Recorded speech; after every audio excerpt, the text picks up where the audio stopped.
जाम शोरों वलीद वलीदी की रिपोर्ट के मुताबिक जाम शोरों में हैस्को की जानिब से बिजली चोरी, कुंडा सिस्टम और बकाया जात की वसूली के लिए बड़े पैमाने पर ग्रैंड ऑपरेशन किया गया, जिसके दौरान सैकड़ों गैर कानूनी कनेक्शंस और कई ट्रांसफार्मर मुनक़ता कर दिए गए। जबकि बिजली चोरी में मुलव्वस मुतअद्दिद अफराद के खिलाफ मुकदमा दर्ज करने के लिए थानों में सरकारी खतूत जमा करवा दिए गए हैं। तफसीलात के मुताबिक HESCO chief Faizullah Dahri, superintendent engineer circle Lar Sohail Ahmed Shaikh, additional superintendent engineer Kotri Ikhtiar Ahmed Memon और सिंध रेंजर्स की हिदायत पर हैस्को जाम शोरों की टीम ने SGO मुजफ्फर हुसैन कुरैशी की क़यादत में रेंजर्स और पुलिस की भारी नफरी के हमरा जाम शोरों के मुख्तलिफ इलाकों में कार्रवाई की। ऑपरेशन के दौरान जाम शोरों फाटक, MCP, RBB colony, Mallah village society, LMC colony, Chawra Kot, Saidabad,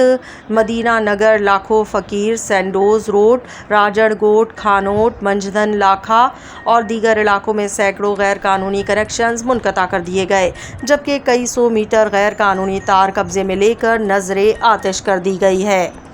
HESCO हुक्काम के मुताबिक बिजली चोरी करके फ़रोख्त करना और कुंडा सिस्टम चलाने के इल्ज़ाम में 30 से ज़ायद अफराद के खिलाफ कानूनी कार्रवाई अमल में लाई गई, जबकि 5 अफराद को गिरफ्तार भी किया गया है। जाम शोरों के 2 थानों में मुकदमात के इंदराज के लिए सरकारी लेटर जमा करवा दिए गए हैं और जल्द FIR दर्ज होने का इम्कान है। एडिशनल सुपरिटेंडेंट इंजीनियर इख्तियार अहमद मेमन और SDO मुजफ्फर हुसैन कुरैशी ने कहा कि बिजली चोरी और कुंडा माफिया के खिलाफ सख्त कार्रवाइयाँ जारी रहेंगी ताकि कुंडा सिस्टम का खात्मा और मीटर बिलिंग की मुकम्मल रिकवरी मुमकिन बनाई जा सके, जिससे लोड शेडिंग में भी नुमाया कमी आएगी। उन्होंने मजीद कहा कि बिजली चोरी ही लोड शेडिंग की असल वजह है, जबकि हैस्को जाम शोरों का अमला अवामी मसाइल के हल के लिए हर वक्त मौजूद है। सार्फिन से अपील की गई है कि वो अपने बिजली के बिल और बकाया जात बर वक्त अदा करें ताकि बिजली की फराहमी बेहतर अंदाज में जारी रखी जा सके।